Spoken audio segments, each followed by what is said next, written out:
There's a feeling in the air that you can't get anywhere except in Calgary.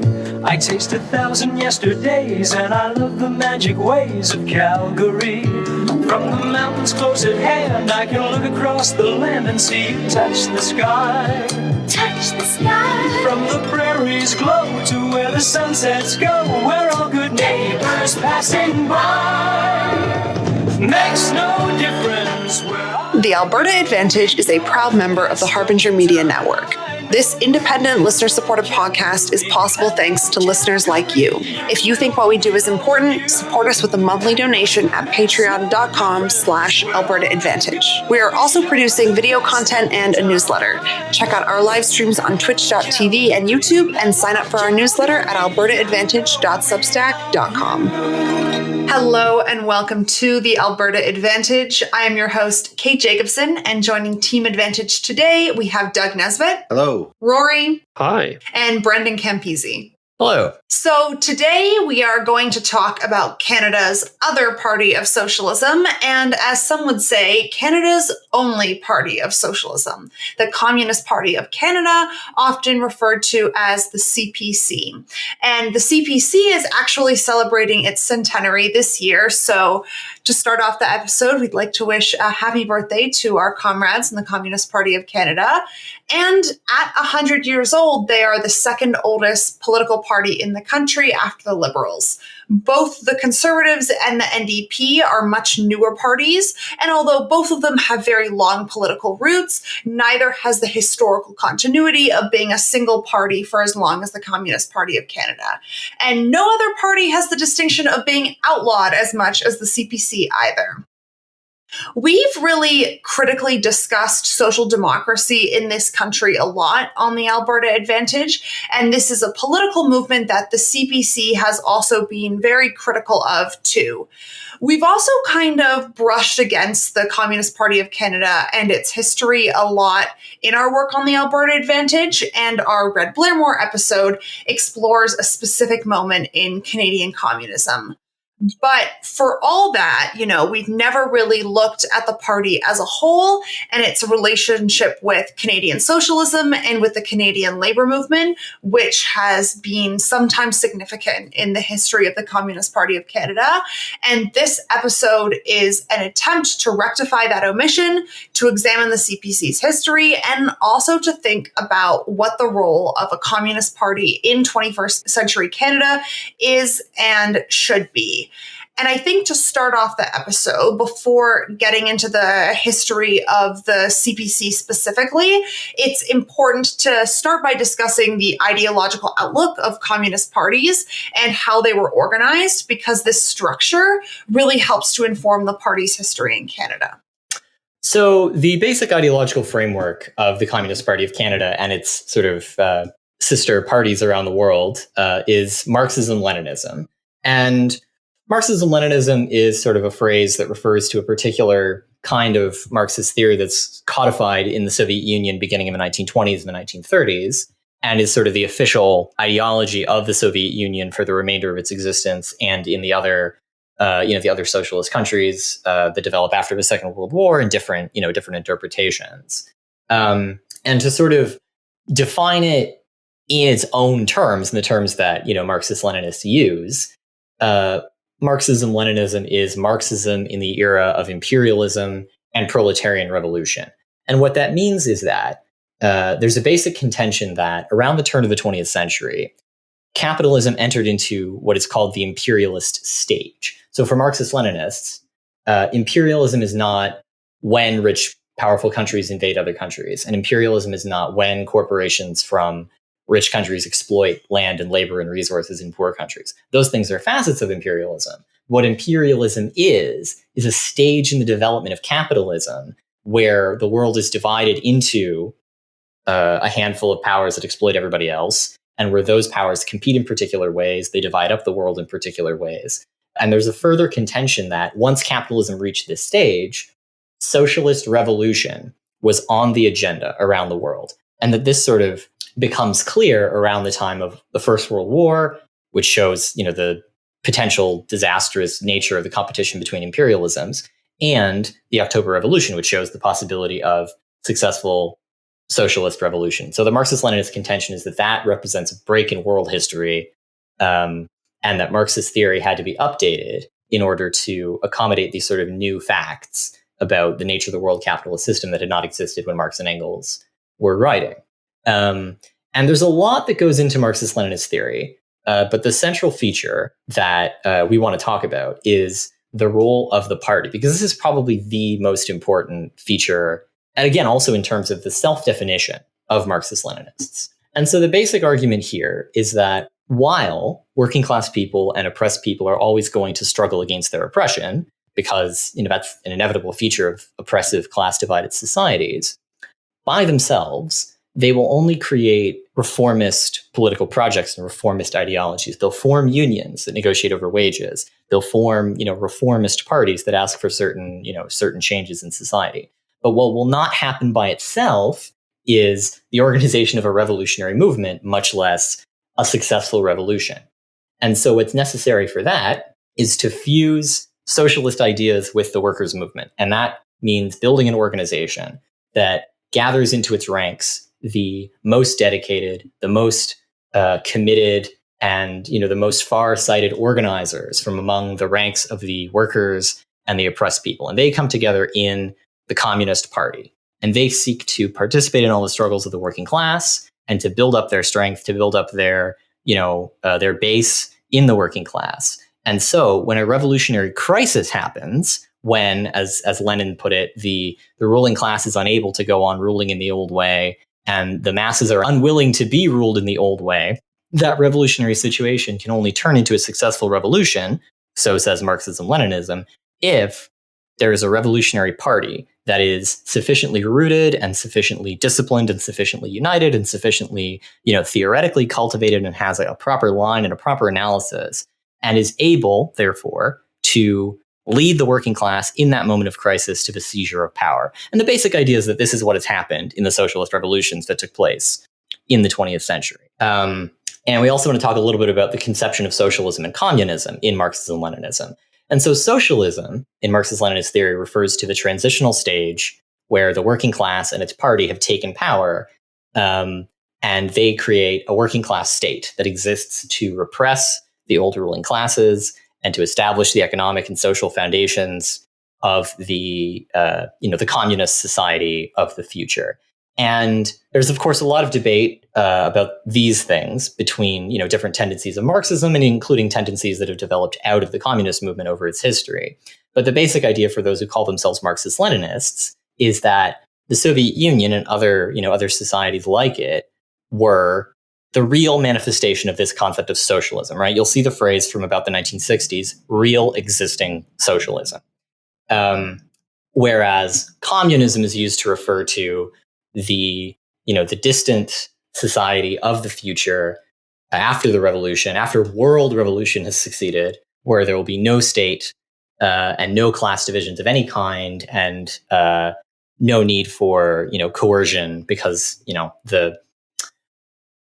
if the basis of the state is the existence of a society divided into classes, and socialism is still a society divided into classes, only under communism, when there are no classes, will there be no state. So the term communist was adopted for, these parties that were formed in the 1920s as their aspiration, right? And they took the word communist from the time of Marx and Engels, and it has sort of fallen into disuse in the intervening period.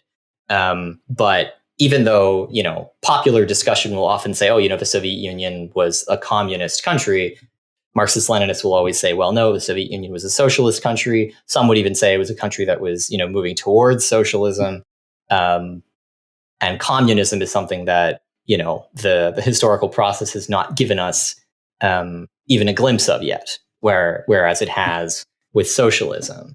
So besides these sort of very big picture, theoretical considerations, one of the defining aspects of, Marxist-Leninist parties, of the tradition of the Soviet-aligned communist parties that includes the CPC, is the fact that they are organized in a system that they refer to as democratic centralism. And this will often be defined in a really, really neat sort of capsule formulation as, freedom of thought and discussion and unity in action. What democratic centralism is supposed to mean is that every member of the party has rights to participate in discussion, and can put forward their ideas. But then when the party makes a decision, everybody has to follow it. It doesn't matter which side of the vote you were on. It doesn't matter whether you personally think this is the best thing for the party to be doing right now. If there's a majority decision, you have to go along with that. The basic idea is that you can't test whether an idea is right or wrong unless everybody is putting their all into it. In practice, this can include things like a ban on expressing your views that are opposed to the current line of the party. It can mean that you're not allowed to say, well, currently I don't agree with this position, but this is what we have.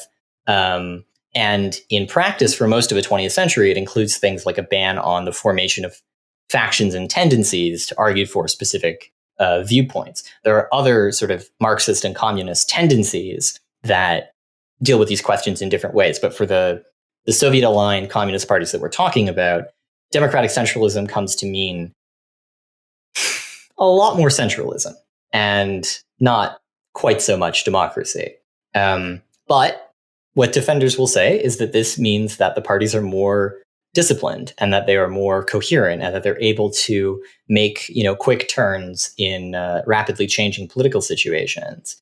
And of course, underpinning all of this is a conception of a party and of party membership that's very, very different from the mass parties of social democracy, where anybody can have a membership card and then never show up, and maybe just vote in a leadership election or whatever. The conception is that of the cadre party, where if you're a member, that means that you are active. It means you're going to a meeting every week. It means you're selling the press. It means that that you are upholding the line and the positions of the organization that you're in your union, in your student organization, in your ethnic community organization, in your international solidarity committee, whatever it happens to be, is the work that you're doing, that you are acting in those bodies in a way that's shaped by the discipline of the party. And then, every week or every month or whatever it is, you are going to a meeting of your local group and, you're getting direction about what it is that's going on.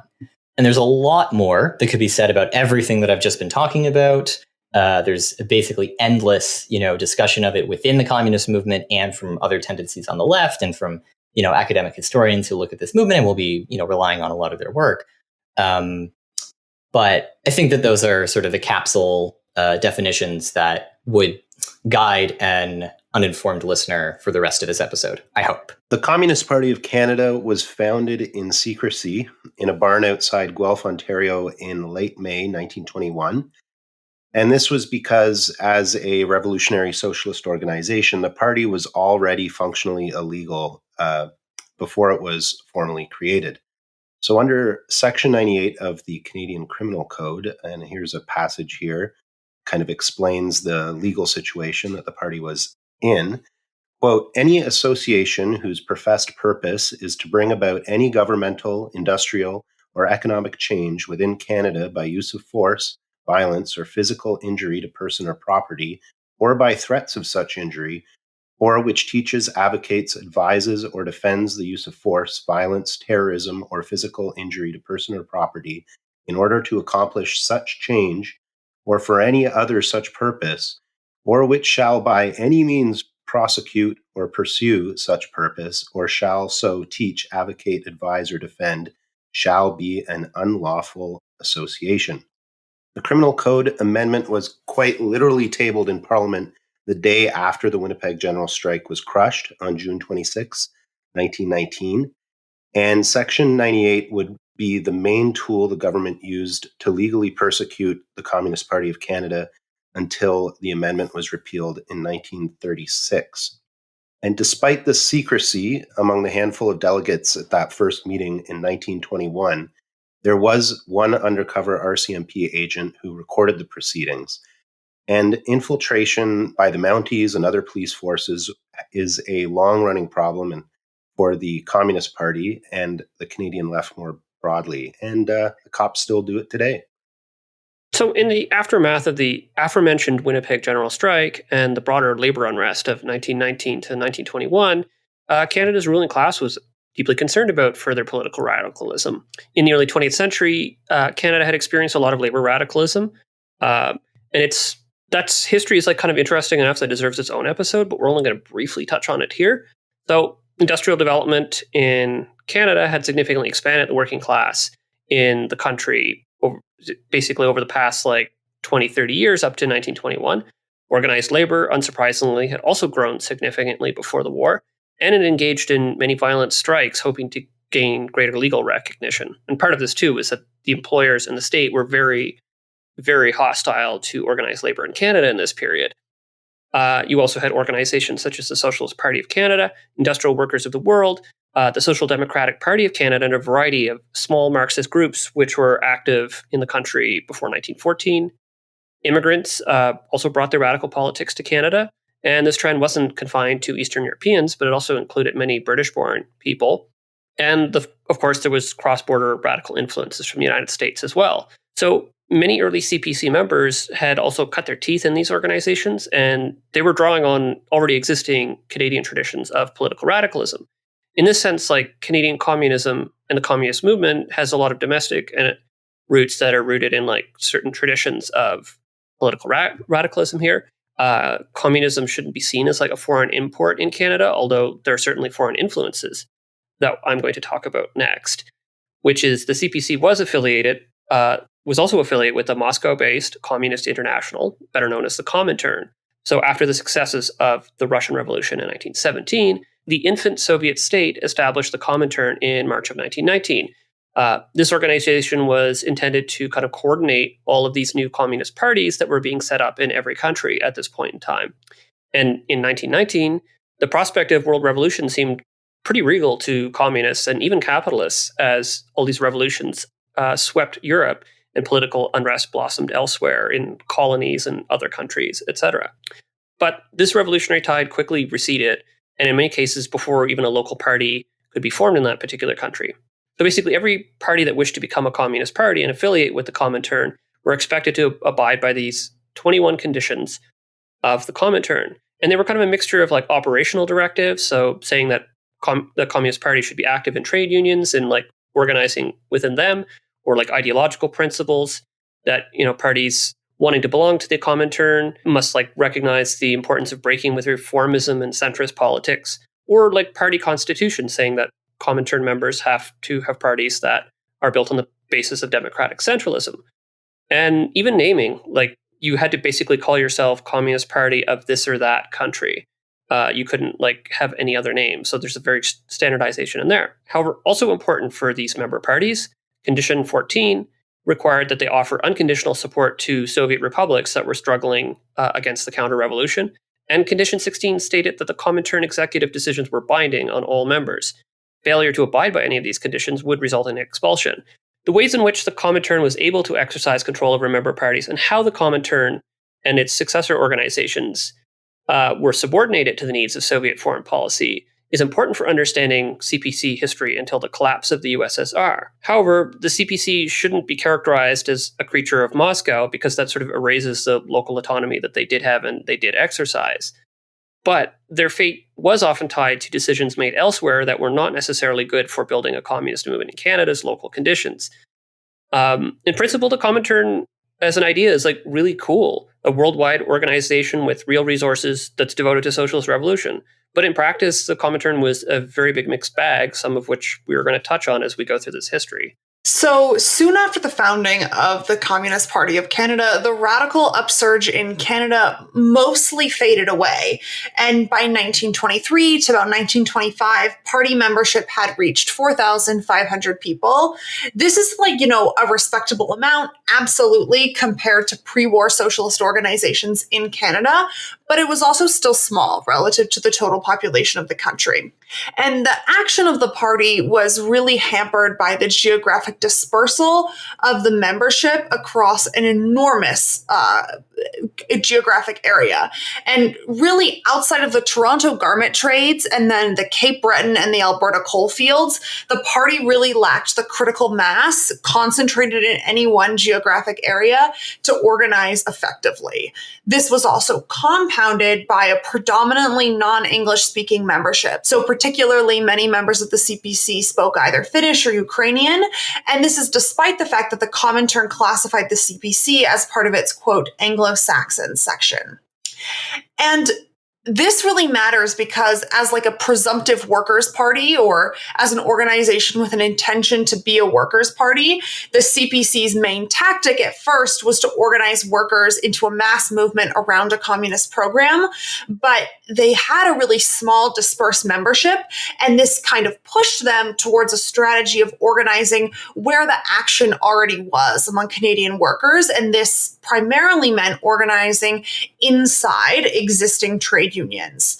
Now, happily for everyone in this time period, this actually lined up really well with the Comintern's United Front strategy in this period.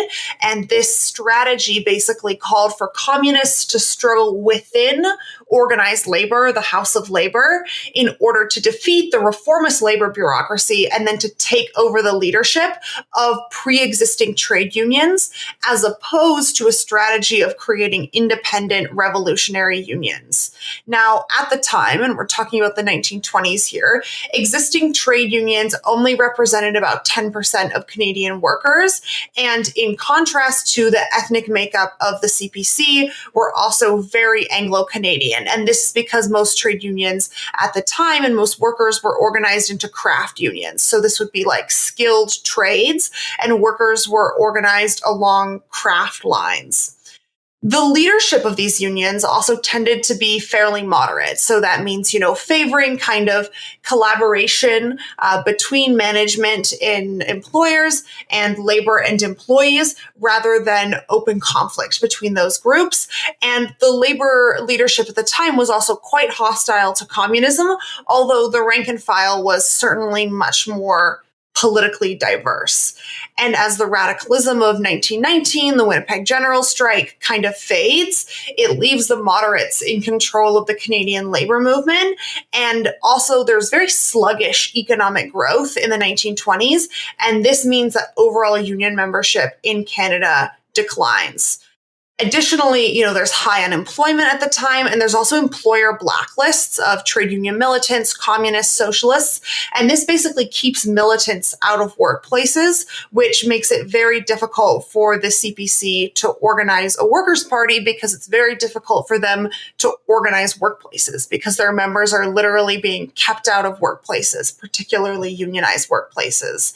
And as a result, strikes through the decade of the 1920s fall to 1/3 of the level of the 1910s. So it's really a period of decline in kind of shop floor labor struggle in Canada. So the CPC's industrial director, who would later serve as its longtime leader, Tim Buck, described their tactical approach in this situation as trying to renovate the trade unions.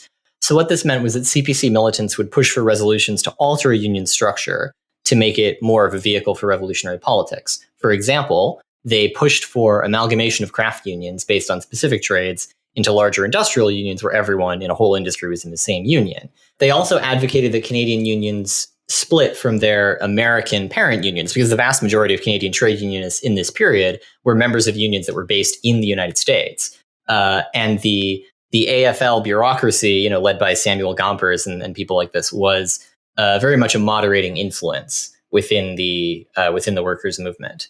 So this could be compared to the policy of entryism, which sort of later comes to be associated with the Trotskyist tradition. And there's sort of a connection there that's indirect, I would say, because while there's always sort of a distinction made between how you relate to unions and how you relate to the mass parties of the working class, and that's sort of normally what entryism is about, there is sort of a common framework of the United Front that is like the dominant framework of Comintern strategy in the mid-1920s, what I like to call the good Marxism era of the Comintern. And Trotsky was a very influential leader in the Communist International at that time. And he was very much, although he didn't invent it, the Germans, actually, the so-called right wing of the Communist Party of Germany invented the United Front, but that doesn't matter.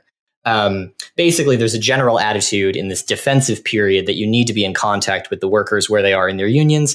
And although it's much more complicated, the ways in which you do it, in their mass social democratic parties. But getting back to sort of the concrete application of this, The union leadership did not appreciate these communist attempts to change their organization and strategy. They saw the communists as sort of foolhardy for being too eager to strike. And because most of the union movement in Canada at this time was xenophobic and racist and sought to protect the standard of living for a very, very small elite of white workers by supporting things like the exclusion of Asian immigrants and by, operating racially exclusive policies in the unions, the communists' policy for advocating racially inclusive unions in places where that was especially relevant, like in BC, where there was a large, Asian immigrant working class, also pissed off the labor bureaucracy. And so by 1927, the trade union leadership begins to expel the communists en masse. But it's not easy for them to do this because the communists during this period have been able to build a significant amount of infrastructure in the sort of very kind of sagging, recessive Canadian labor movement. They've been able to build up, locals and labor councils. And they also worked to build something called the All-Canadian Congress of Labor, which included some independent Canadian-based unions and was an alternative to the conservative Craft Trades and Labor Congress. And so this meant that relative to what's going on in the labor movement in the United States, the Canadian communists were able to sort of keep their foothold in the unions for a bit longer. But as we get into the later 1920s, the party sort of comes to realize that they had failed to overcome, the moderate factions within the labor movement. And some people started to suggest they might have to organize independent unions, that might be a more useful track to take. In the late 1920s, a number of important political changes within the USSR affected the Comintern. The power struggle between Stalin and Trotsky ended with Stalin victorious in 1927, and the details of this are outside the scope of this episode. For the Comintern, this meant that Moscow began to exercise much tighter control over the various communist parties around the world. In particular, the Comintern was bound much closer to Soviet foreign policy. In 1928, the communist parties expelled Trotskyists from their membership, and it was generally not good for the international communist movement at this time. Also in 1928, the Comintern announced a new political line known as the Third Period. The two preceding periods, so there was the first period was the revolutionary crisis after the First World War, and the second period was the era of capitalist stability through the 1920s. The Comintern believed that this third period would see the development of really intense contradictions in the world economy and a return to revolutionary crisis that the communist parties would then be able to lead the masses to victory in. With remarkable timing, capitalism delivered its most severe crisis ever a year later with the 1929 stock market crash and the beginning of the Great Depression. The third period pushed communist parties to engage in independent red unionism rather than working within the existing labor movement. Already bruised from the experiences of the 1920s, the Communist Party of Canada was open to trying this strategy of independent red unions. So in late 1929, the party created the Workers' Unity League to organize these new unions. However, the purges that had happened just before, the purges of the Trotskyists and others who didn't fully adhere to the new party line, had robbed the party of many experienced activists. And the more top-down version of democratic centralism didn't really encourage local initiative. That was also important at the time in the early 1930s. Despite the obvious crisis of the Depression, worker militancy in Canada plummeted as workers feared losing the jobs that they did have, and inexperienced Communist Party organizers often pushed for premature strikes that ended in disaster. Often these disasters were caused by a lack of local knowledge, inflexibility in terms of their ideology, and sectarianism was also a contributing factor. But eventually, they would learn to organize around more concrete issues like pay and working conditions rather than abstract ones about world revolution. I just want to jump in here really quickly and say that, when I started reading about this, I found it very interesting because I think like a classic left wing and the Communist Party I include in this like critique of unions is that like, they never strike, like they won't go on strike. And this is absolutely 100% a fair critique of the union bureaucracy and the labor movement in Canada. But what this period really shows is that premature strikes really do end in disaster, and they really do make it much more difficult to like organize those shops and even those industries going forward when people's only experience with strikes is really, really disastrous. So certainly kind of, oh my God, I sound like a liberal. A balance needs to be struck between... Organizing strikes is really a land of contrast, folks.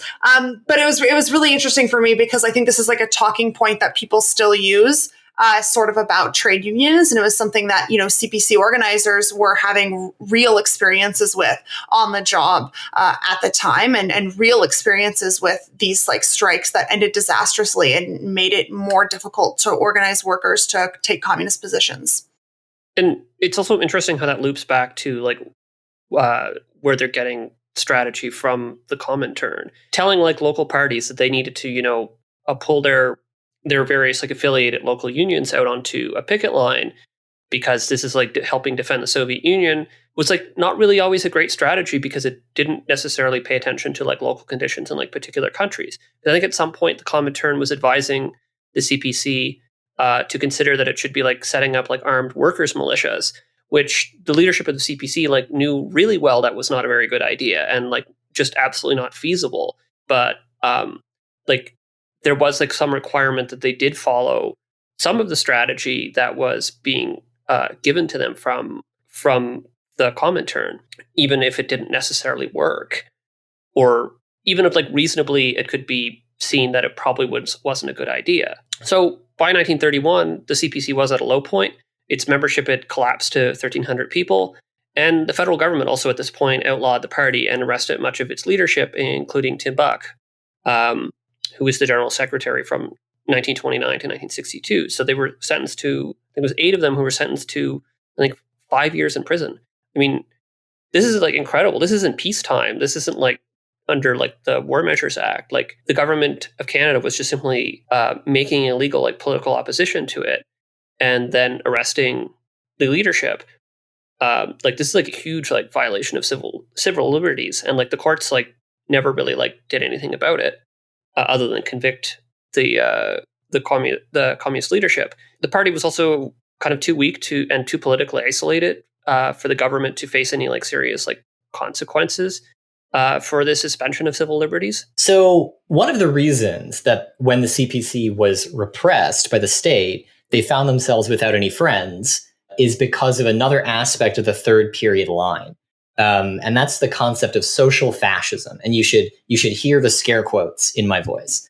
So what the theory of social fascism means in this context is that since the world is entering into this period of revolutionary crisis, the capitalist class will increasingly turn to social democracy to try to staunch the class struggle. And because they keep people from becoming communists, the most left-wing social democrats are the worst enemies of the working class. And because there's also this a kind of simplifying process going on with the communist analysis of fascism, which had been quite sophisticated in the 1920s, it's reduced to a kind of repression of the workers equals fascism. So if the socialists, including the very left-wing socialists, are being used to mislead the workers away from their natural communist leadership, that means that the socialists are fascists.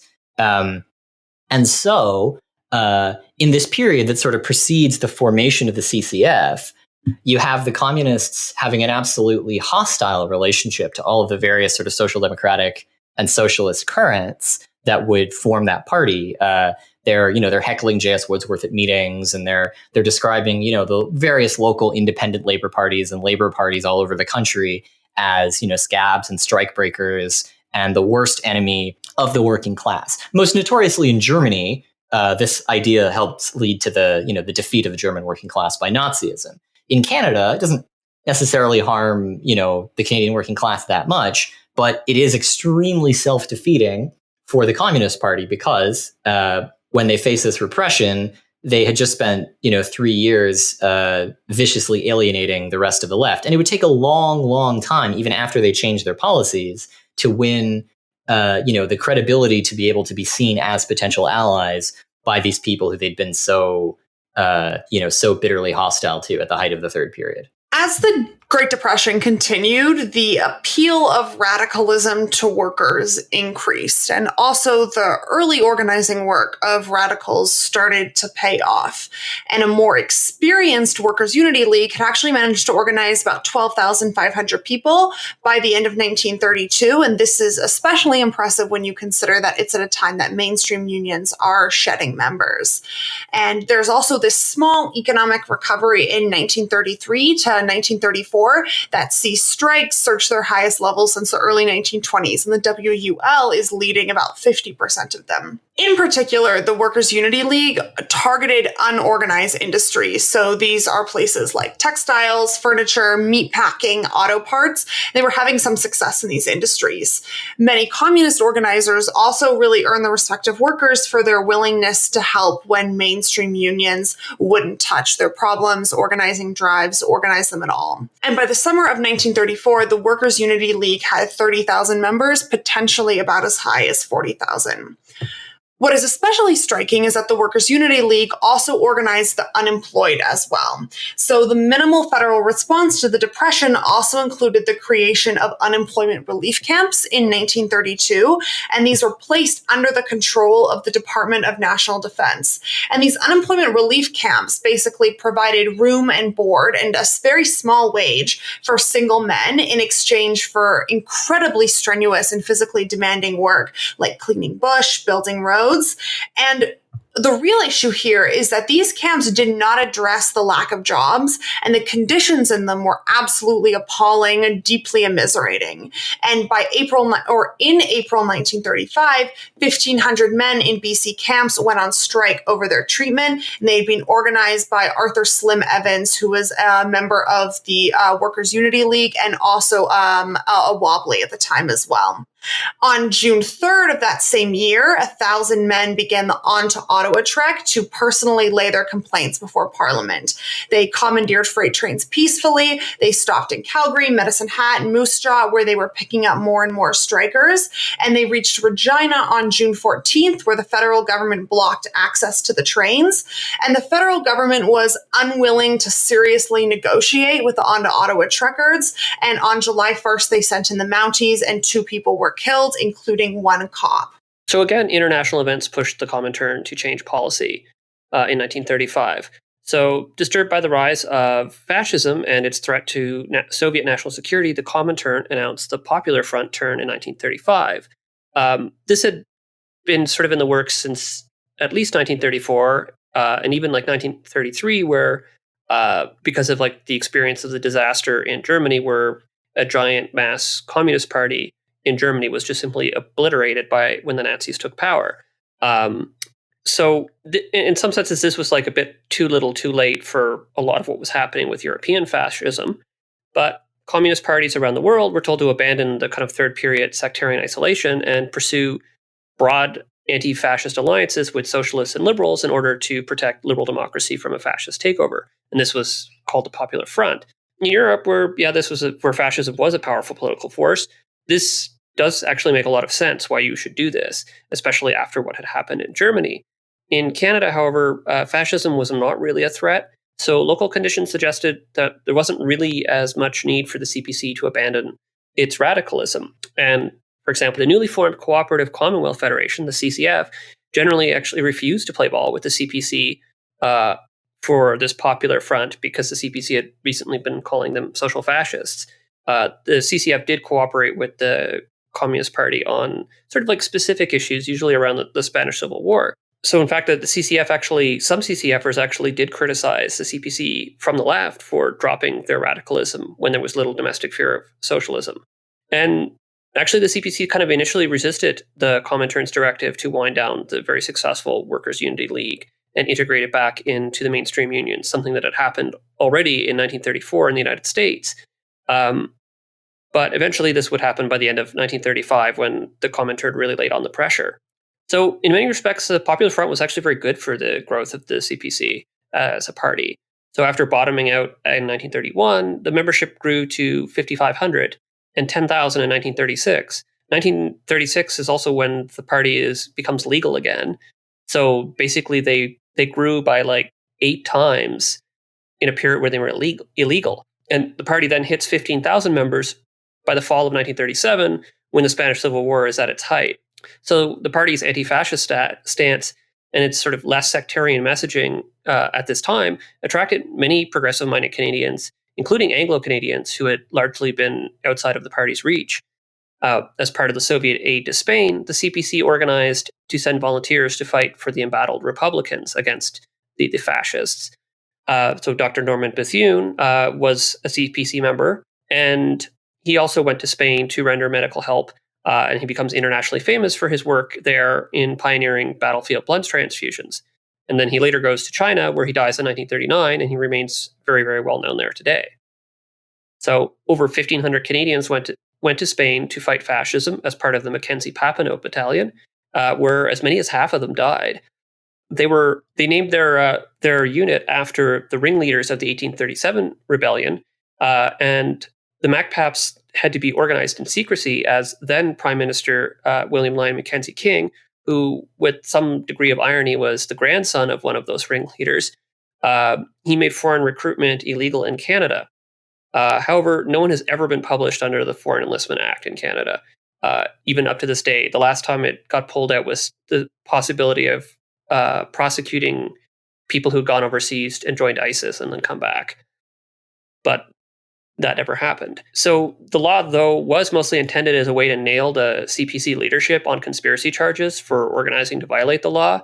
However, the federal government was kind of slow in applying the law, so the war in Spain had basically ended, and the MacPaps were withdrawn before an RCMP undercover investigation was well underway. It's important to note, however, that while during this period, the Communist Party of Canada and the other communist parties around the world present a very liberal and friendly face to a domestic audience, this is also the same period when, in the Soviet Union, you have the Moscow trials and you have the purges of the Soviet Communist Party. You have most of the generation of communists who made the October Revolution are being put on trial and slandered as fascist agents and executed. And, you have, about 500,000 people being executed in a couple of years in the late 1930s, and you have millions of people being put in the Gulag. And the nice, new, friendly Popular Front communist parties unhesitatingly defend all of that. They argue that all these people are guilty. It's necessary for the Soviet Union to defend themselves against fascism. And if you criticize it, if you question it, if you say, well, maybe people don't really confess their crimes in these terms, maybe it doesn't really make sense that, people who led the October Revolution would become Japanese spies, then the communists all over the world would denounce you as objectively lending aid and comfort to fascism and to the enemies of the Soviet Union. And while the communists are at their most, open armed, advocates of unity with liberals, unity with moderate conservatives, unity with Catholics, unity with whoever, the only people who are not included in that unity are dissident communists, especially the Trotskyist movement, because they are constantly, raising a stink about the fact that, the old Bolsheviks are being massacred in Russia and, dissident revolutionaries are being executed by the Republican government in Spain, which everyone is supposed to be, lining up behind. So these are important things to note, and they would also damage the party's credibility, over the decades as people sort of started to reevaluate some of this, the events of this period. The fascist victory in Spain preceded the start of the Second World War by only months, as many people predicted it would. And during that time, one of the most infamous moments in the history of the international communist movement occurs, which is that in August of 1939, the USSR cut a diplomatic deal with Nazi Germany, which becomes known as the Molotov-Ribbentrop Pact. So Hitler was about to invade Poland and, start really pissing off the Western powers. Stalin declares Soviet neutrality in exchange for carving up Eastern Europe, largely in secret. And, there's a strategic logic to the Soviet decision-making given the situation that they had arrived in by that time. But the important thing for our purposes is that it really, really undermined the strategy of the communist parties in the rest of the world. The communist parties were not informed about the negotiations. And in fact, earlier in the year, many communists publicly denied the possibility when people outside the movement suggested that something like this might happen. And it was shocking. There's a really remarkable anecdote, both from Toronto and from New York City, where communists and the communists were very, very strong in the Jewish communities in North America. A large portion of members of both the CPC and the CPUSA were Jewish, and they had a strong base in largely Jewish workforces like the garment industry and so on. And so you have people walking into the garment district in Toronto and getting spat on, communists who had a good reputation in their workplaces, in their neighborhoods, getting insulted, getting spat on, getting, ironic Nazi salutes in the street after the Molotov-Ribbentrop Pact is announced. But they tried to maintain that they hadn't actually changed their position and that the pact was consistent with anti-fascism. And they pointed out that, for example, Britain had signed the Munich Agreement with Germany the previous year.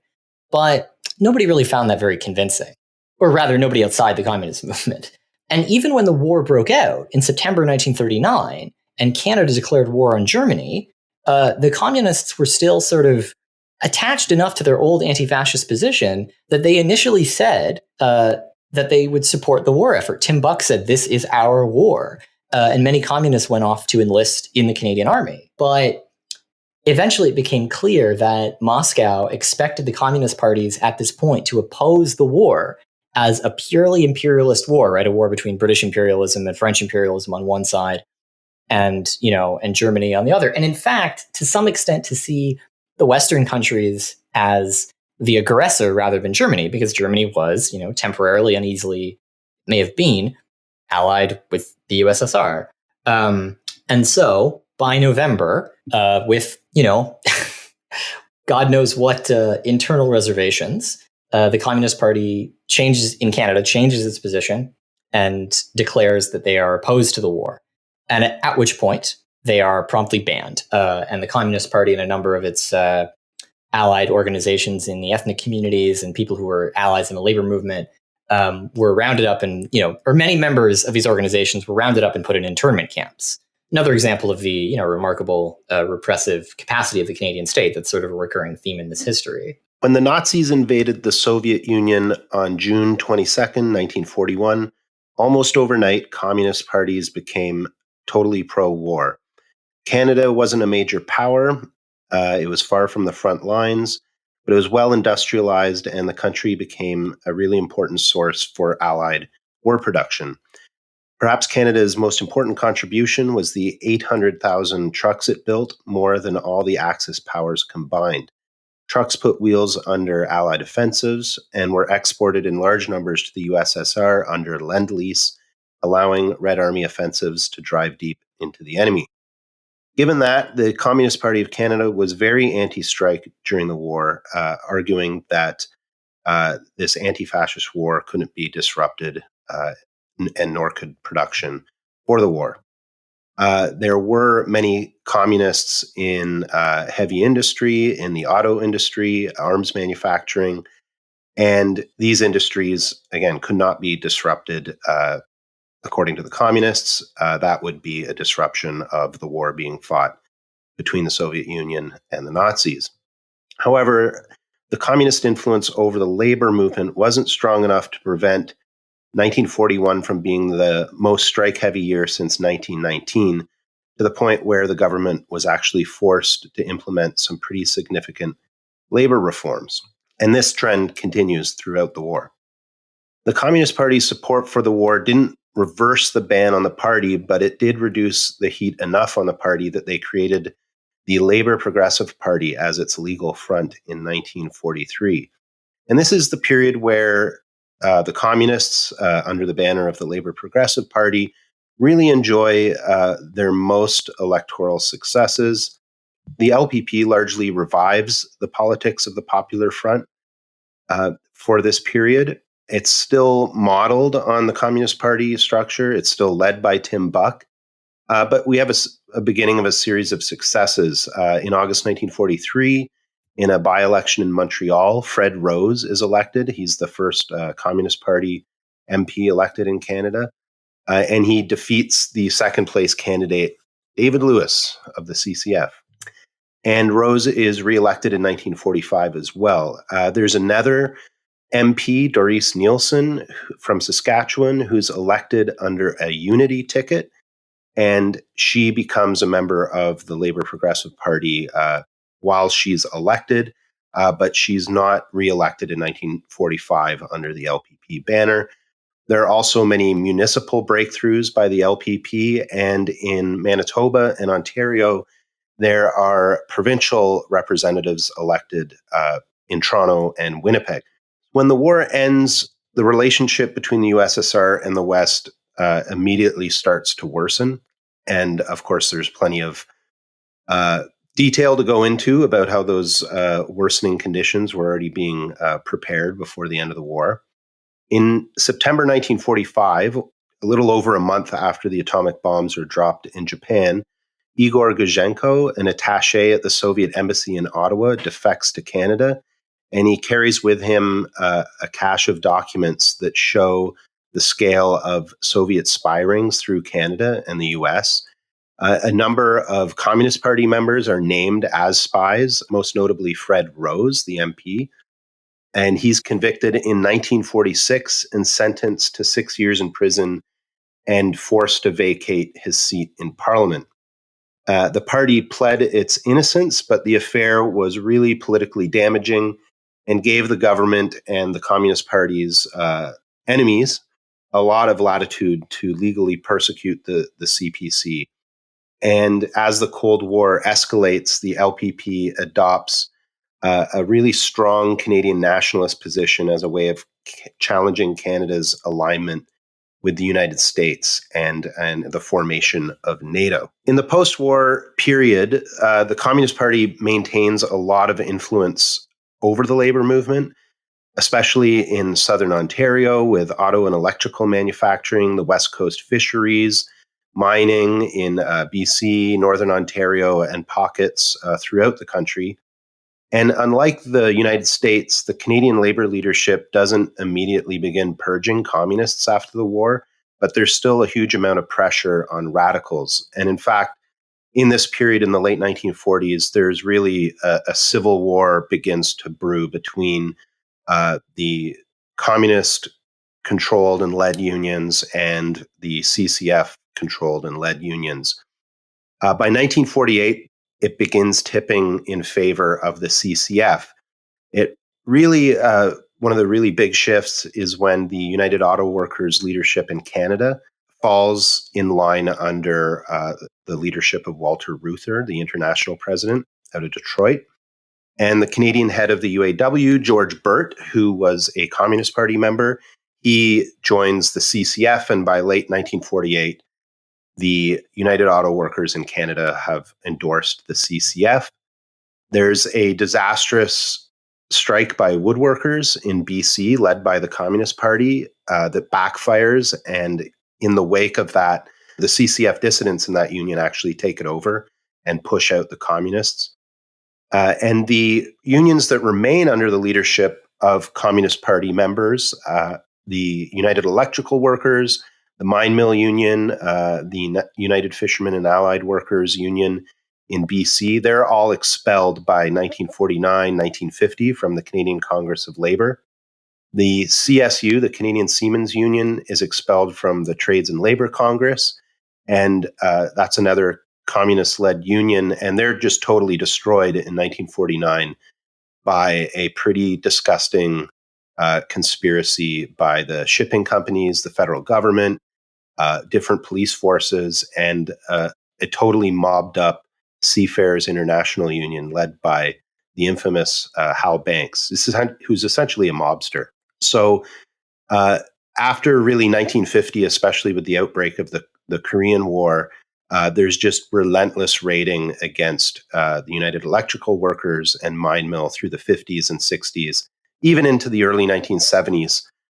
And after a really poorly waged strike in 1958, the big jewel in the mine mill crown in Sudbury begins to crumble. And by 1963-64, the CCF-aligned Steelworkers Union has taken over Mine Mill and really in Sudbury and really broken the back of that union.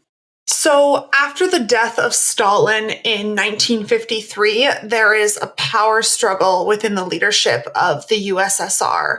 And the eventual victor of that power struggle is Nikita Khrushchev, who denounces much of Stalin's excesses and cruelty in his 1956 secret speech. And this was very damaging to communist parties around the world, including the CPC. And actually, it forced a longtime leader and Stalinist Tim Buck to retire from top leadership in 1962 and bring in a new leader, Leslie Morris, who attempted to open up the party to new ideas. But the truth is that by the early 1960s, the CPC had lost much of the political relevance that it had in the 1930s and 1940s. And the reason that the revelation of Khrushchev was so damaging to communist parties around the world is that, as we've outlined, communist parties were beholden to the Comintern, which meant they were resolutely defending the actions of Stalin, even when there was, other breaks that were occurring. And to have the leader of the USSR come out and say, actually, all of that stuff was really bad and really terrible, meant that the communist parties that were in the USSR lost a lot of legitimacy, because it really seemed like they were just towing the line, which to an extent they were, although I don't want to erase the relative autonomy of the CPC and of other parties. So, as the Cold War chugged along, the CPC retained the majority of its political influence in the peace movement, doing things like organizing against the Vietnam War and also in other international solidarity movements like Chile and South Africa. The CPC also, though, defended the Warsaw Pact invasion of Czechoslovakia in 1968, and they really lost quite a few members because of that, including longtime leaders like Stanley Ryerson. Canadian nationalism and opposition to various forms of U.S. influence also remained really central to the party's politics in this period, and it meshed with sort of this wider sentiment on the left and in Canadian society in general. And this was the idea that Canada was a colony in an economic sense, but also in kind of a cultural sense of the United States. And this included things like the promotion of Canadian autonomy and eventually the Canadianization of the labor movement. So this primarily looked like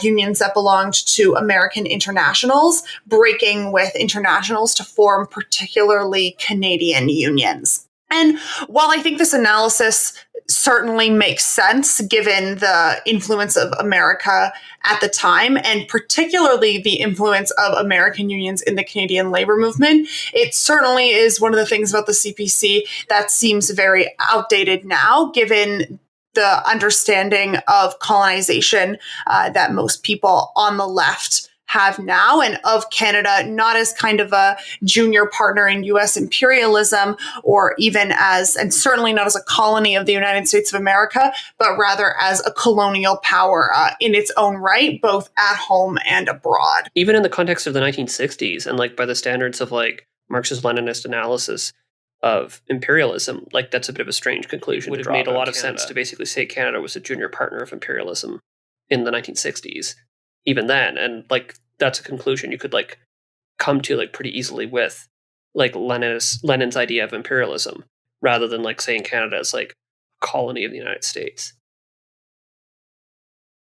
That's true, but I do also think that it makes sense when I consider that, groups like the Waffle, which the CPC did criticize as utopian despite close similarities in left-nash politics, and the CPC are certainly emerging kind of out of the same like intellectual discourse or milieu. So while inaccurate, I do think it certainly like makes sense given the time and given the arguments that were being made, while obviously being incorrect. Oh, yeah, which is what makes it funny for the criticism of the Waffle, like essentially intruding on like their territory already. Yeah, it's very odd to me that the CPC, well, it's not odd, but it is certainly amusing that the CPC criticized the Waffle as utopian when they had very similar politics in terms of this like left economic nationalism. The CPC also really struggled to respond to new social movements that were occurring in the 60s and 70s. So openly gay members of the CPC are purged in the mid-1970s, although there is a Euro-communist tendency around U of T clubs that takes on a more progressive position on feminism and creates a more open culture around these social movements. In addition, their positions on social democracy also change over time, and for much of this period, the party supported the election of NDP governments, and in fact called for a progressive bloc of NDP and communist representatives in government.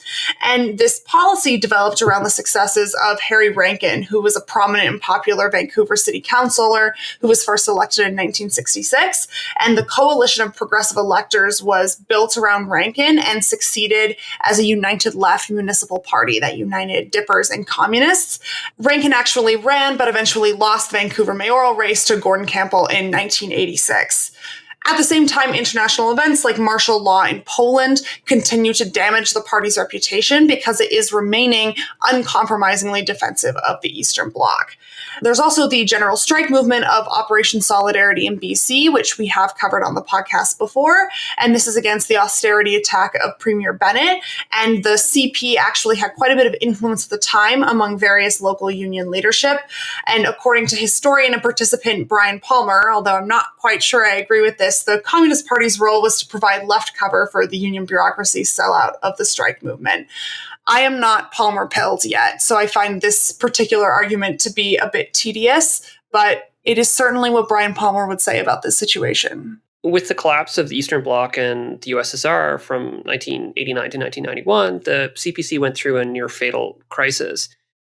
Many communist parties around the world did not survive the fall, including some genuinely large and very politically important ones, like the Italian Communist Party, which imploded with the entire post-war Italian political system in the mid-90s.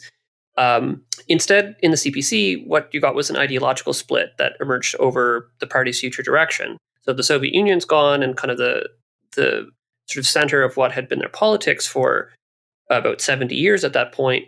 What should the party do? It's somewhat hard for us to figure out exactly what happened with this split because there isn't really a lot of historical accounts of it. But essentially, the leadership of the party at the time was George Hewison, who the faction around him, they wished to basically abandon the Marxist-Leninist orthodoxy that the party had followed up to that point. But there were many others, including the current leader of the Communist Party, Elizabeth Rowley, who they opposed this. And essentially, it just created a huge political struggle over the course of about a year and a half, which ultimately in 1992 was resolved by an out-of-court settlement that Hewison and people around him would leave the party, but they also got to take a lot of the assets with them, including the party headquarters and the printing press. The headquarters was actually recently sold again this year for millions of dollars in Toronto's hot real estate market. To me, it's somewhat hard to figure out what exactly was going on because of lack of historical accounts of it. But there's an interesting question about about the party's internal democracy if the leadership was essentially able to liquidate so much of the party without really the membership, which apparently mostly opposed this, being able to stop them. Because in the context of the party as a legal institution in Canada, some people are going to be signing authorities to be able to legally do things about the party as an organization under Canadian law. So then the question is who and how were they able to have this authority? So I don't know if this is it is pointed out a problem with the sort of democratic centralism as it prevailed in the party up until 1992. I couldn't tell you, but it's sort of an interesting question. The party's youth organization, which we haven't talked about, although it plays an interesting role in the history of the party. It goes through a million different incarnations, different names. It's repeatedly criminalized along with the party. They also dissolve. They actually dissolve outright in, I want to say 1990, but in any case, during this period. Although immediately before their dissolution, a really interesting thing happens where, so the CPC's various youth organizations were and are members of a world organization called the World Federation of Democratic Youth, which has an international conference every few years called the World Festival of Youth and Students. And in 1989, as all these enormous events are unfolding across the socialist countries, the World Festival of Youth and Students is held in Pyongyang. And the Canadian delegation goes there. There's actually a documentary about this. It's interesting. The Canadian delegation goes, and while the festival is meeting, the Chinese state represses the Tiananmen Square protests. And there's a huge fight, like a huge argument within this group of communist youth who are meeting next door in North Korea over what's going on and whether they should support the protests or support the Chinese government. And the Canadians who were there were actually among those who supported the protest movement and who had their own little protest within the festival against the crackdown. So that I just think is an interesting anecdote from that period. So after these struggles within the 1990s or in the early 1990s, the surviving sort of remnant who want to keep the Communist Party going in a more traditional Marxist-Leninist way are sort of in control. And I should say that what I'm about to get into here are things that I know from personal experience because I was a member of the Young Communist League from 2013 to 2019, and I hung around with a lot of members of the Communist Party, although I wasn't formally a member for most of that time. And then I was sort of briefly, a member of the party itself. In practice, there's very little difference between the party and the youth organization. So you sort of get the same picture socially and personally and politically, whichever, if you're in the youth organization, in my experience. And so in the absence of the Soviet Union, support for socialist Cuba becomes a huge focus for the party in the later 1990s. And into the 2000s. And there are some unsuccessful attempts during that period to recreate a youth organization, which, is seen as a very important thing for a communist party to have. You have to be able to connect to the youth or you're going to die. But by about 2003, there are enough young people who've been radicalized by, the rampage of US imperialism around the world that's known as the War on Terror, that they were able to restart a youth organization. And so that was officially reformed in 2007. Creating a modest but real source of new young members. Also in this period, a new program for the party was issued. That came out in 2001. And I would encourage you to take a look at this document, especially the section on the Soviet experience and socialism in the 20th century, because it includes a remarkably nuanced and self-critical assessment of that historical experience. I think you might be surprised by what you find in there. So again, I encourage you to take a look at that. In the current period, the party is experiencing something of a renewal in interest. There's been real growth. We don't know the numbers. I didn't know the numbers when I was a member either. But they are growing. And that includes both younger people who've joined, who are radicalized like I was by growing up during the recession, Occupy, the Quebec student strike, and so on. And it includes, younger people who've been radicalized by all the other, crisis of capitalist society stuff that's happened since then, as well as a significant number of members who left for various reasons during the 1980s and 1990s and who have now returned because they see some life in it. Their politics, their view of the world hadn't changed in the interim period, but they lost confidence in this organization. But in the past, decade or so, it's been growing and energetic, and so people have come back. During my period in the party, that international focus remained, or around the party, whatever, remained very strong. I would say that sort of the main selling point was always the connection to Cuba, to Venezuela, to the revolutionary process in Latin America, and for a strong position against the imperialist wars. So just sort of wrapping up the historical discussion, I think we can see that this is an organization that's always been defined by the very complex relationship between the dialectic of the class struggle in Canada and international struggle, socialism elsewhere, and the struggle against imperialism. So we've gone through a lot of information about the Communist Party of Canada, particularly historical information, looking at the history of the CPC as an institution, as a party, how it interacted with other left-wing groups in Canada, how it reacted to world events and Canadian events. And I think a really interesting question to ask here is, what is the CPC's relationship to its own history, and what should the CPC's relationship to its own history as a party be? I think, speaking as a former member, I would say that the relationship that the Communist Party has with its own history right now is that it relies on that history for credibility in a way that I think is unhealthy. Within the party, people will, drop references to things that happened in the 1930s and 1940s, as examples for why the party is, relevant. And that to me speaks of a lack of realism and a lack of sort of connection to the contemporary situation. Because the fact is, whether you like it or not, or agree with it or not on this or that issue, the Communist Party of Canada has not been an effective political actor in Canadian political life for decades. And it hasn't even been, a dominant player on the Canadian left, for the last, well, you can debate that, but at least since about the 1960s, it hasn't been sort of the dominant attractive force on the radical left in Canada.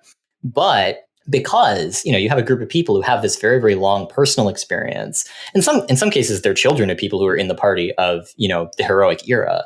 There's a really, really intense attachment to this history. So what I would say is the relationship of that history is that it's a conservative and sort of consolatory one.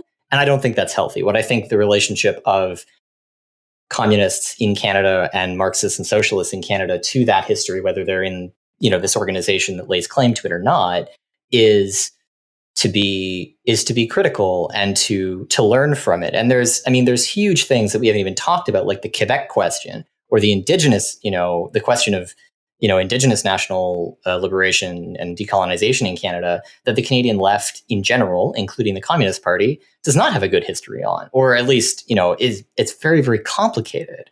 And so I think, let alone, we talked about gender and sexuality, only in extremely in passing, right?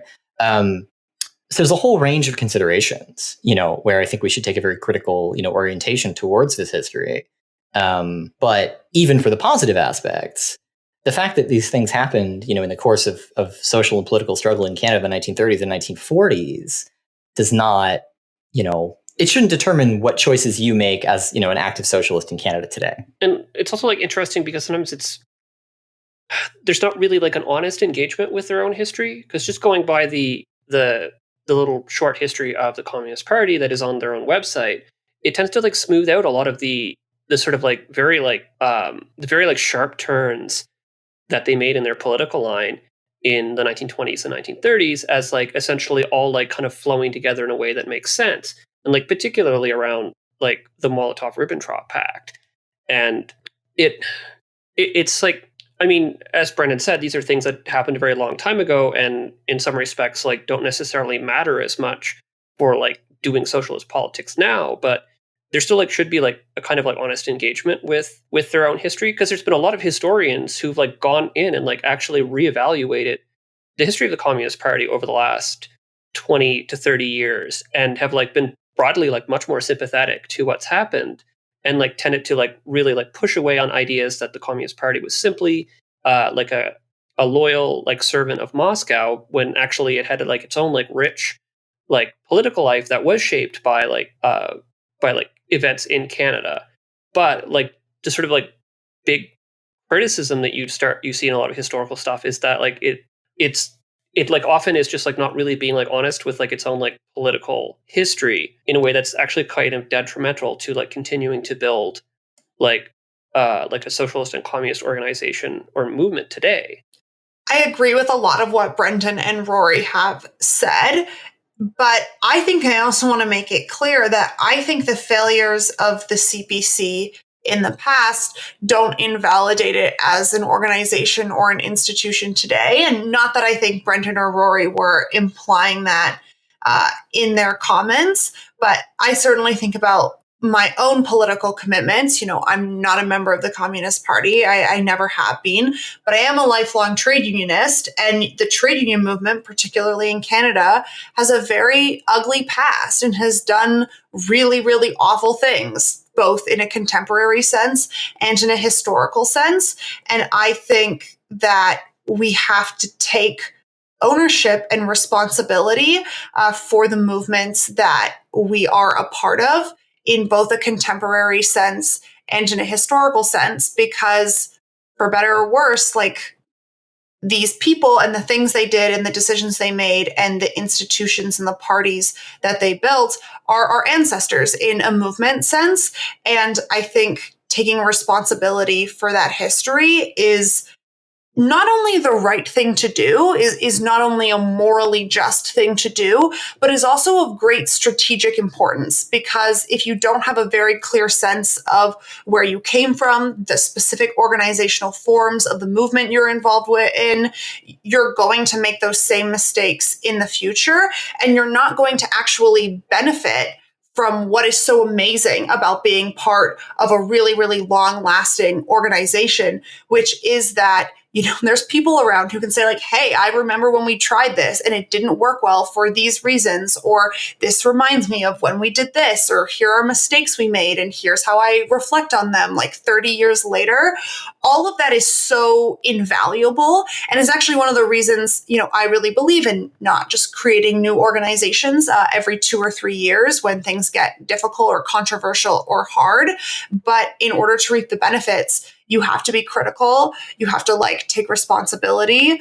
And that's hard. It's very, very difficult. Yeah, I would add that in terms of the Communist Party's history, if you consider yourself on the left at this point and you are or are not in the Communist Party, I think that history belongs to you. It's all part of what has led up to this point. And there's so much, as has been mentioned, there's so much great detailed work now on the history of the labor movement and radical politics that was heavily influenced or centrally influenced by the Communist Party that is simply inescapable. And so many of those experiences, now that they actually are coming to light through detailed historical research, shows that the Communist Party was way more complex and much more flexible and messy in its achievements and its failures and defeats than I think that the Communist Party and its detractors on the far left would have you believe. So, I mean, if you really want to dive into some incredible stuff, you could read Julie Gard's latest book, like Radical Housewives, that's set in the 30s and 40s.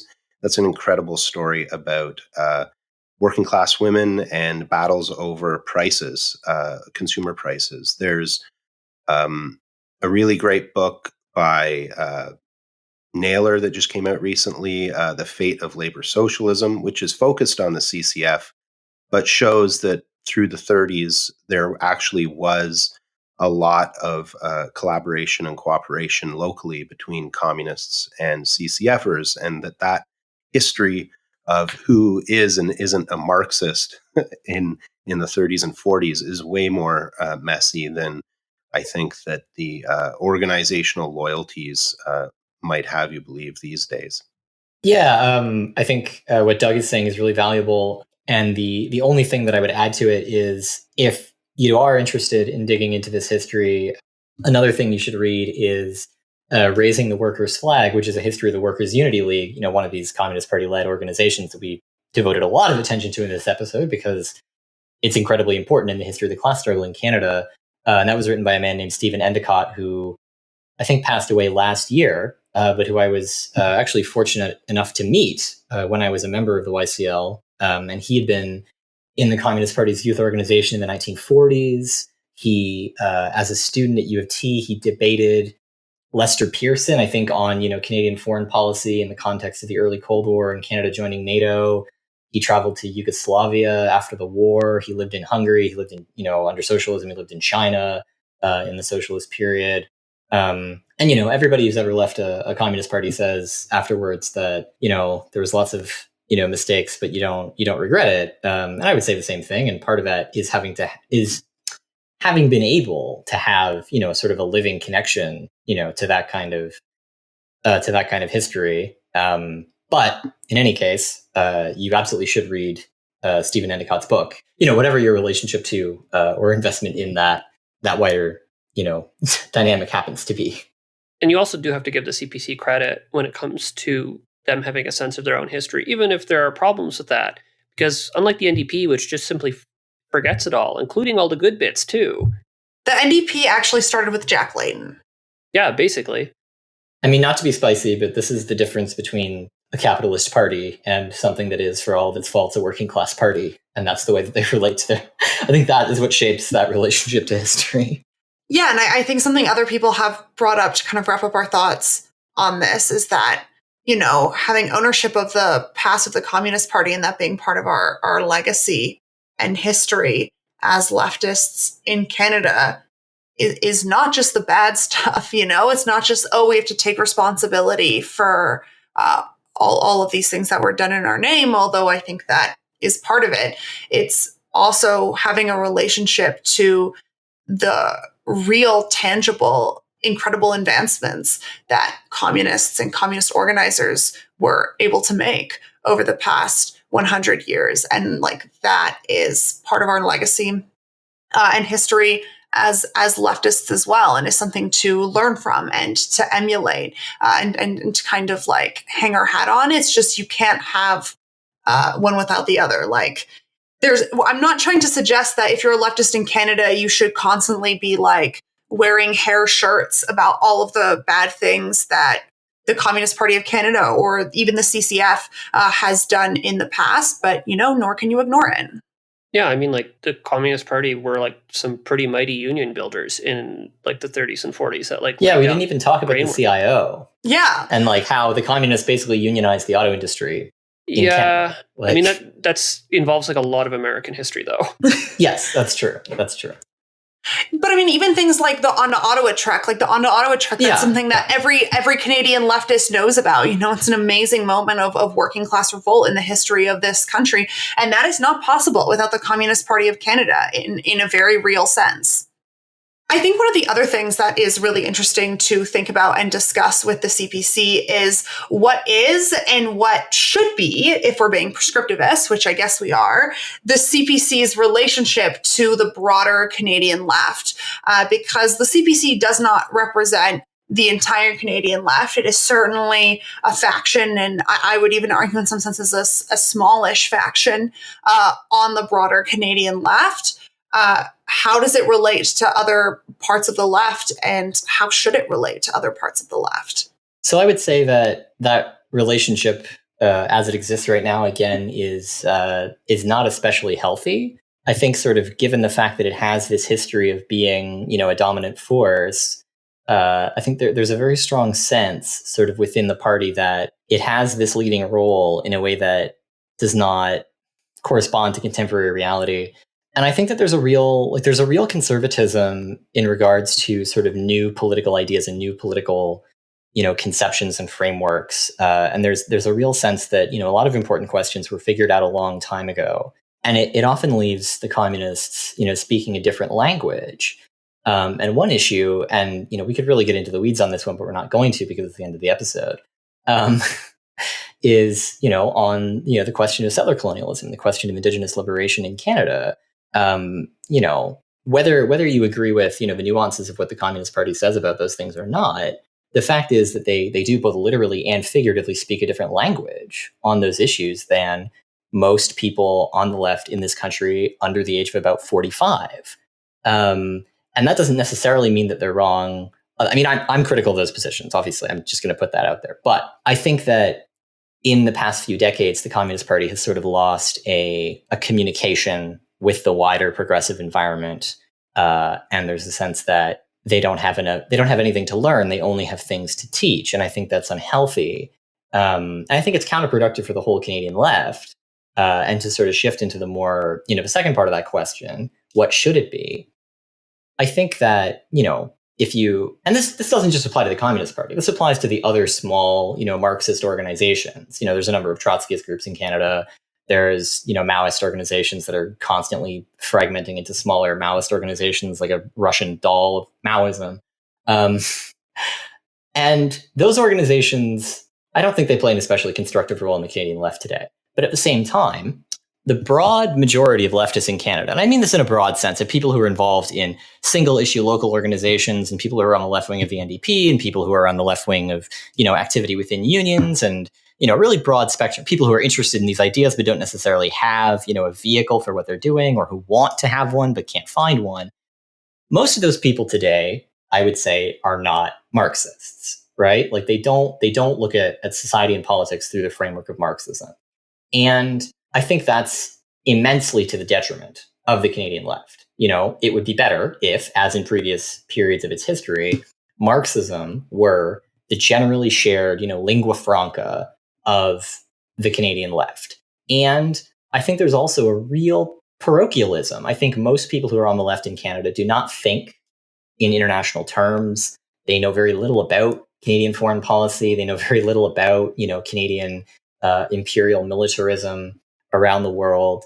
And unfortunately, organizing against those things and against, the concrete manifestations of Canadian imperialism is very, very weak. And I think that the organized Marxist left in Canada has a lot to contribute in terms of its analytical framework and its internationalism, its opposition to Canadian imperialism, and its conception of Canadian developments.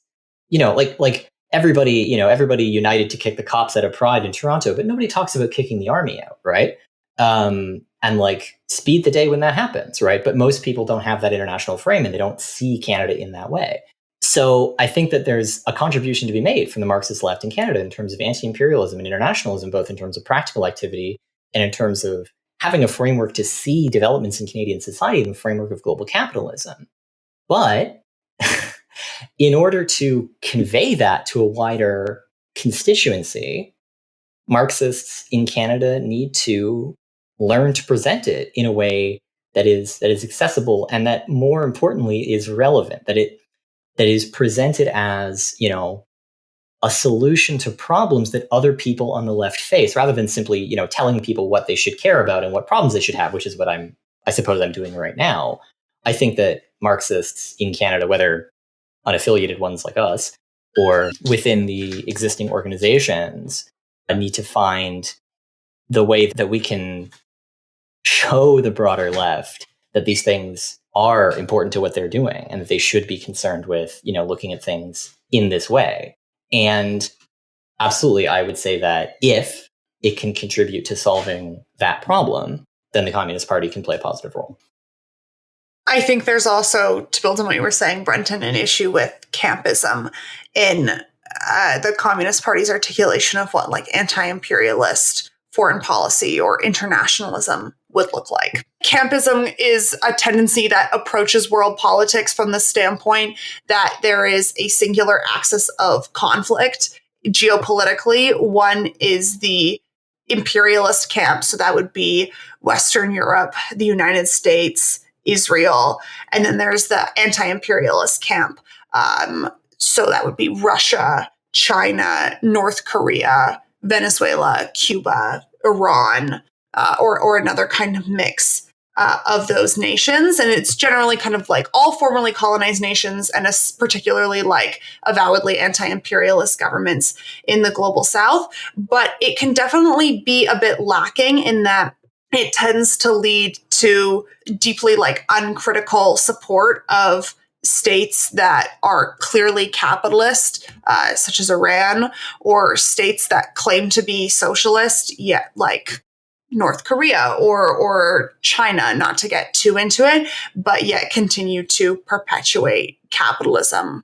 I would also add to the conversation about the Communist Party's, like where it is right now, where it's going, is that, from kind of 20 years being on the left, active for the last 20 years and, working alongside Communist Party members on many different occasions, and with the recent kind of growth that we've talked about of young people into the party, is there's the same danger facing the Communist Party as any other small far left kind of socialist organization, where how are you going to keep young people involved is essentially you need to have an organization that can evolve and kind of mature with those young people as they move probably from campuses where much of that recruitment often happens into the workforce and then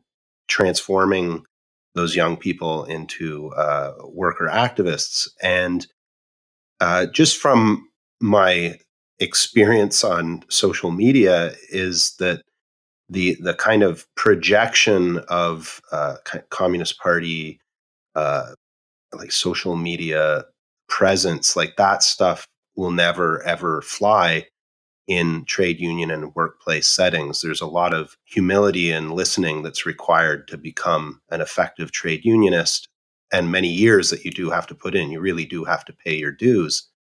And there's always a danger of over promising what young radicals are capable of doing in a really massive, lumbering, bureaucratic trade union movement. I mean, if we can even use the term movement, and then having those young people run up against it and just be like, well, this is fucked and I'm out. I can't do anything about this, and the party can't help me. So yeah, that's a problem with every far left group. And if the Communist Party is growing at the pace that I've heard from a few different people, it's probably one of the largest, if not the largest, on the far left. And those are real problems that have to be dealt with. The party, if it's going to root itself in the working class, in workplaces and trade unions, it's going to have to shed a lot of the macho kind of braggadocio stuff that you see in social media, and kind of just get off social media and be a little more disciplined.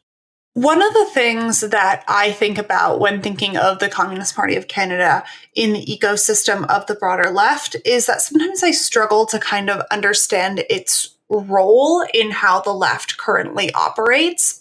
And I think part of this is because I live in Alberta, where the CPC here is not particularly strong or well developed, although there are some amazing activists, working very hard to do so. And I think I might have a different opinion on this if I lived somewhere where the CPC was stronger. I'm thinking particularly, of somewhere like Toronto.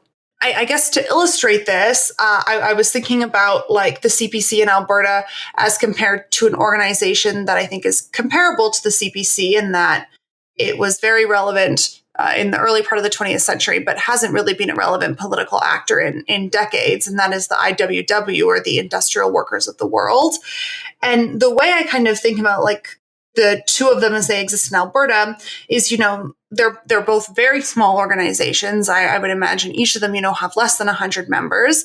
The IWW, though, I kind of understand the role that they play in kind of the ecosystem of whatever very small, fragile left exists in Alberta, which is they are essentially like a training ground through organizer trainings for people who want to organize their workplaces, whether it's in like the traditional IWW style of having a solidarity union, or for people who want to organize within existing trade unions. So people who work in industries that are already unionized. And, while small, that's kind of this like very specific role that this like in many ways historic like organization plays. And I'm not really sure I see a similar kind of like very clear cut role for the CPC in Alberta. And I do think that might be just kind of a symptom of like where the CPC is at as a movement in Alberta. But it also makes me think about like what would even a marginally like more healthy CPC do in Alberta? Like what is the role? Would it play? Would it be, more active in kind of the fragments of a peace movement or an international solidarity movement? And I think that's kind of something to think about in terms of like, where does the CPC fit in sort of left ecosystems? The other point that I kind of wanted to bring up here, and one of my main challenges with the CPC, is I do find it very hard to take seriously an analysis that I do see promulgated by the CPC a lot, that begins with the idea that the main enemy is the NDP. I'm a very firm believer that our enemies are bosses and landlords and capitalists. And while certainly, there are bosses and landlords and capitalists who are members of and even quite active in the NDP, I do find it very challenging to do politics from a starting point that like the NDP is the main obstacle to socialist or progressive or communist politics in this province or in this country. And, you know, I'm certainly no friend to the NDP. I'm certainly not a member of the NDP. But I do think, like, no matter how thorough your critique of social democracy or of the NDP is, a magical, like, more powerful movement is, like, not going to spring up in its wake. And I simply do not see that the NDP, even with its myriad of shortcomings, support for god-awful positions, historical failures, is the main obstacle to socialism internationally. Yeah, I think just to go off of that, it's interesting, and it's always like a challenging question when you start asking of, you know, these small far left organizations, but what is it that you actually do? And there's this whole sort of body of work that's come out of the left in the United States in the last few years about, you know, base building and critiques of, you know, protest-based politics, and, you know, how sects are kind of just, you know, people networking with each other and doing these things in a routinist way. And I think that's very valuable, because if you look at it in sort of, you know, that kind of anthropological sense, like, the fact is, the Communist Party deceives itself by defining itself as not just a party, but the party in this historic sense. And so members of the Communist Party do not ask that question, you know, what is our specific role? Because they genuinely believe, and, you know, I believe this as well, that they need to try and play the entire holistic role of the party, right? So you have people involved in every area, and you do education, and you do propaganda, and you do, you know, concrete organizing in campuses, and you fight for politics within the unions, and you organize against this, that, and the other thing internationally, and you can do it all. And there's the conception that, you know, that the party is doing it all. And again, I think this is one of these things that just reflects a basic lack of realism. And there's a concept that I found very useful, you know, from the historical, you know, discussions of the communist and revolutionary socialist movements, where, you know, you can have this conversation about what period are we in and what is our organization doing? And, you know, are we in a period where, and I'll define my terms here, are we in a period where our organization plays a role of propaganda, or where it plays a role of agitation or leadership, right? And there are some socialist organizations that have been able to say, in certain points in their history, look, we're very small. What we're doing is putting forward a set of ideas, and we're going to recruit people who believe that our ideas are correct and who are really, really into that program and who want to help build in the long term. And we're going to recruit people in small numbers, and it's going to be hard, but we are correct and we have history on our side, and so we're going to keep doing it. And then things kick up and recruitment improves and strikes become more common, or there's a big, you know, protest movement against an imperialist war or what have you. And then the conversation can shift, and people can say, well, maybe we're going to move into a period of agitation or a period of organizing or leadership, where we're not going to be recruiting people on the basis of our ideas so much. We're going to be recruiting people on the basis of what we are doing in the class struggle, because we now have the opportunity to lead workers and lead oppressed people in struggle. And these are not questions that the Communist Party of Canada asks internally. And I think the only honest answer would be that it's a propaganda organization. It's an organization that recruits on the basis of a set of ideas, a big, complicated political program that people agree with or they don't agree with, rather than, you know, concrete leadership in specific struggles. And I want to be very, very clear that that is not a criticism. There's nothing wrong with that. I think small socialist organizations should be able to tell when they are in a period of propaganda and, you know, act accordingly and not try to do everything. And I think, you know, while, you know, I agree with what you said about sort of the details of some of the way that the CPC goes about, you know, its internationalist or anti-imperialist politics, I think, you know, we can say that practically speaking, the closest thing to a mundane description of what the Communist Party does is that it's a propaganda organization with an international focus. And, you know, there doesn't have to be anything wrong with that. And that ties into the question of the NDP as well, because the fact that they see themselves as a rival to the NDP at all, the fact that the argument is ever framed in those terms, is also just devoid of basic political realism. Because the NDP, which I have no particular fondness for whatsoever, is one of the major parties in Canadian politics, and millions of people vote for it, and it can elect provincial governments. And the Communist Party of Canada is an organization with a membership in the hundreds, and no one has voted for it in decades. And those are just basic facts.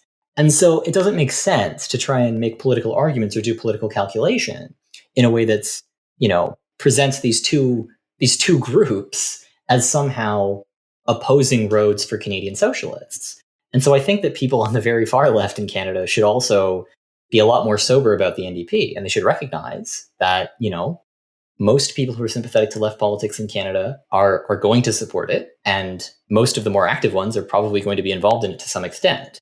And to try and find ways of, dealing with those facts that's not self-aggrandizing or sectarian. Building on that a bit, like in terms of like the CPC has a critique of social democracy, both in general and in like Canada's particulars, that is like largely correct about a lot of the problems that it has. And certainly it's like failures to like build socialism, even if social democracy in Canada was really ever attempting that.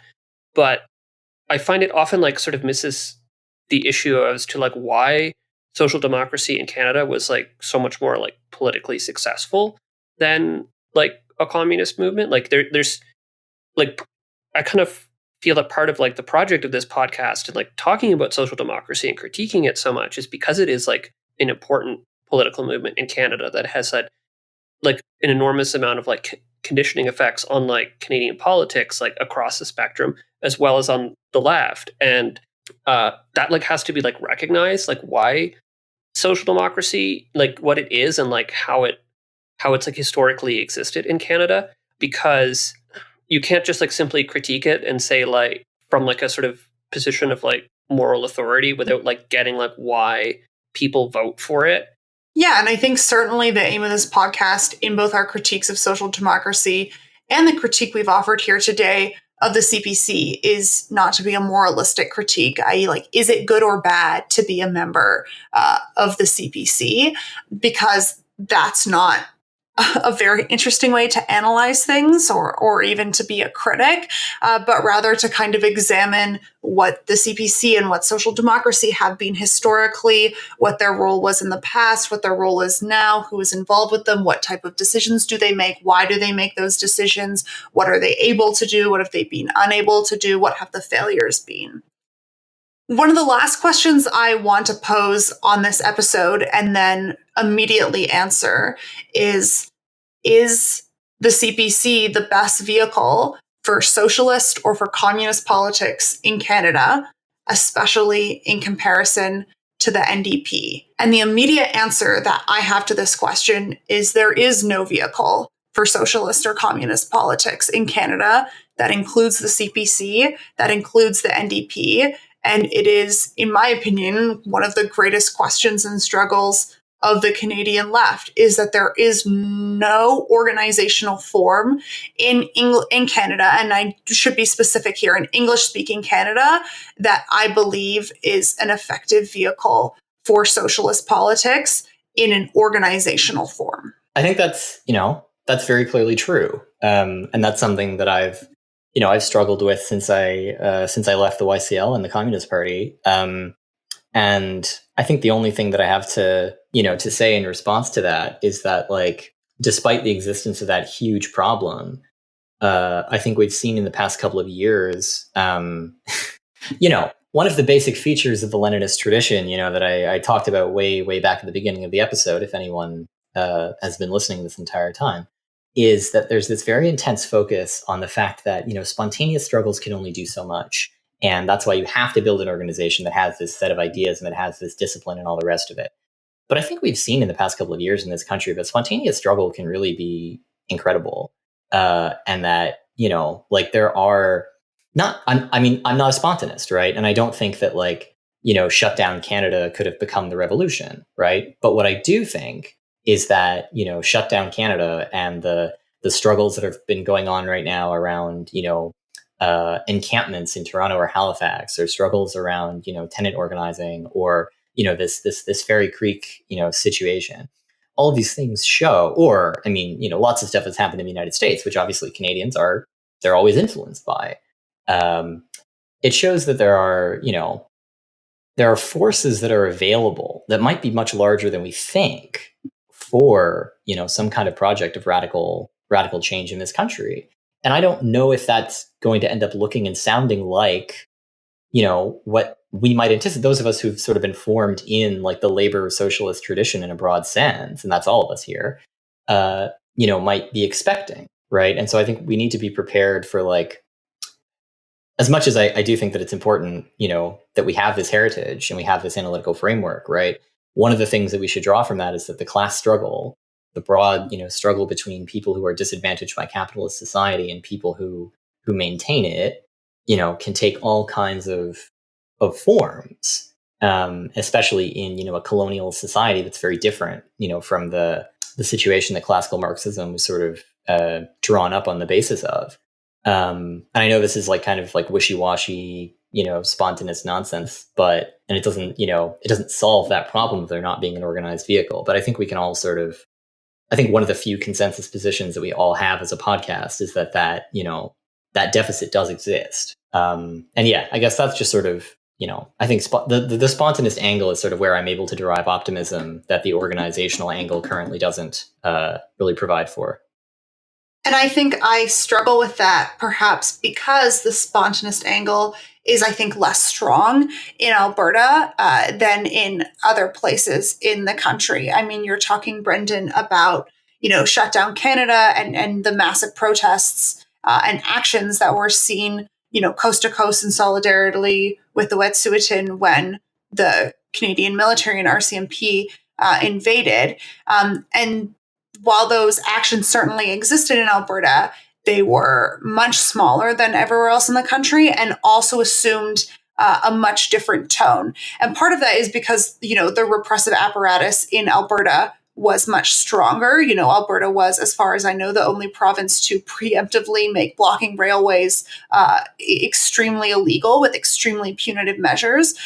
Part of it is that there is just an even greater lack in Alberta of even just like the infrastructure, the ecosystems, the connections, the knowledge that made, some of the more militant groups and protests. I'm thinking of protesters in Toronto conducting, very robust blockades of rail lines. The same thing happened in Saskatoon that did not exist in Alberta with the same depth or militancy, and certainly makes it, more challenging, I think, for me to have a spontaneous angle on it, just because when those things happen in Alberta, I so often experience them not as kind of an inkling of power, but as a reminder of kind of what we are bereft of, and then the deficit of power that we do not have.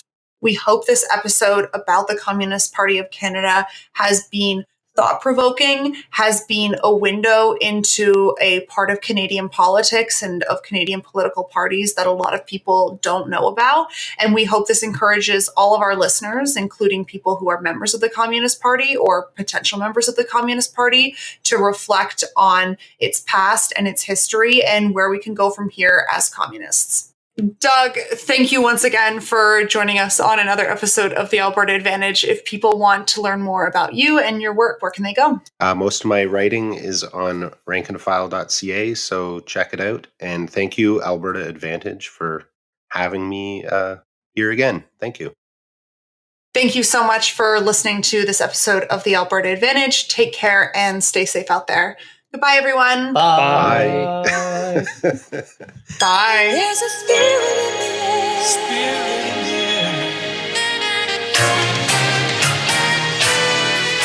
If you liked today's episode, you should check out the Harbinger Media Network, featuring shows like Big Shiny Takes, where the work of Canada's worst overpaid pundits is dramatically read out loud and ridiculed. Find out more about the Harbinger Media Network and the entire cross-country lineup of podcasts at harbingermedianetwork.com.